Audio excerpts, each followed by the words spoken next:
سوال میرا سر آپ سے یہ ہے کہ ان دو باتوں کی وجہ سے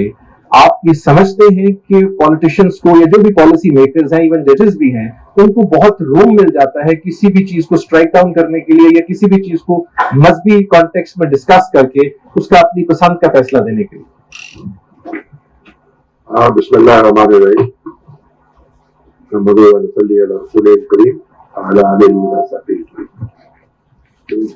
سامنے بیٹھی ہیں ماشاء اللہ ڈاکٹر صاحب اسلام. دیکھیں یہ ایک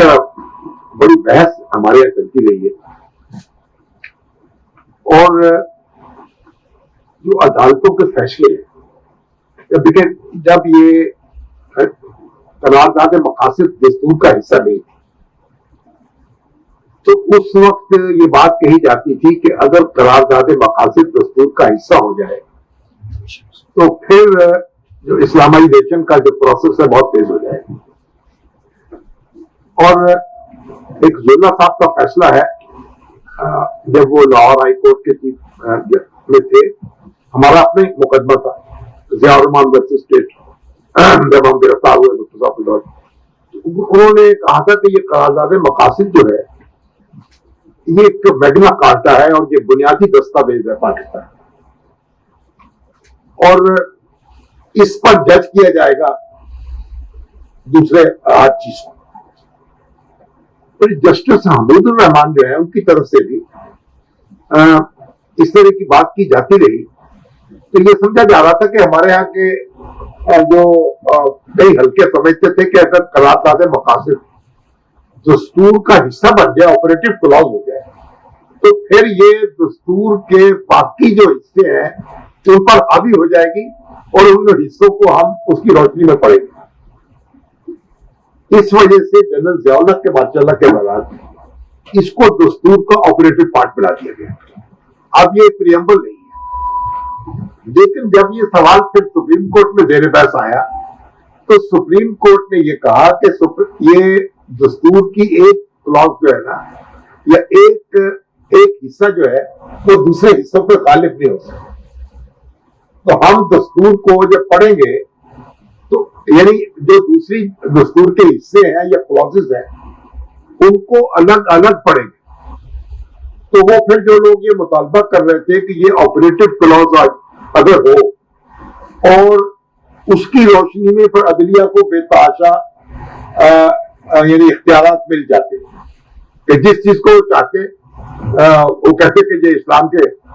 خلاف ہے یا یہ قرارداد مقاصد کے خلاف ہے, لیکن خود سپریم کورٹ نے اپنے فیصلے سے اس کو محدود کر دیا. تو میرے خیال اب تو ایسی کوئی بات نہیں ہے کہ آپ نے جو فیصلہ کرنا ہوتا ہے وہ قانون کے تابع کرنا ہوتا ہے. تو اب جہاں قانون سازی ہو چکی ہے وہاں ان قوانین کے تابع مثلا آپ کے یہاں کیونکہ شراب نوشی پر پابندی لگ چکی ہے تو اب اس قانون کے تابع آپ فیصلہ کریں گے. آپ کے یہاں حدود آرڈیننس آ چکا ہے تو اس آرڈیننس کے تابع فیصلہ کریں گے. اس سے پہلے یہ پابندی اس طرح سے نہیں تھی. یعنی تو آپ یہ نہیں کہہ سکیں گے, آپ عدالت کے پاس یہ اختیار نہیں ہے کہ وہ کسی معاملے میں یہ کہے دستور کی کسی دفعہ کو یا قانون کی کسی چیز کو نظر انداز کرتے ہوئے کہ یہ کہے کہ نہیں یہ اسلام کے اصولوں کے مطابق نہیں ہم یہ فیصلہ کریں. اصل میں جو 184 آرٹیکل اور کی جو کلاس 3 ہے اس کو جو وسعت دی گئی ہے نا اور جسٹس اقتدار چودھری صاحب کے دور سے وہ ہر چیز اس کی لپیٹ پہ آتی ہے. عرفان قادر صاحب زیادہ بہتر طریقے سے بتا سکتے ہیں. تو اس وقت بھی یہ ان چیزوں پہ کھڑے ہوئے تھے جبکہ ہم تو پانی بجانے والے تھے کچھ ہونے والوں میں. تو سپریم کورٹ نے اپنا دائرہ کار بہت وسیع کر لیا ہے. 184(3) کا استعمال افتخار چودھری صاحب کے سے پہلے اس طرح نہیں ہوا انڈیویجول کیسز پر اور ہائی کورٹ کے زیر سماعت کیسز پر. تو اب یہ جو صورتحال پیدا ہوئی ہے اس کی وجہ سے عدلیہ نے بہت سپیس حاصل کر لی ہے اور اس کی بنیادی وجہ یہ ہے کہ جو پالیٹکس ہے ہماری وہ ڈیوائڈیڈ ہے.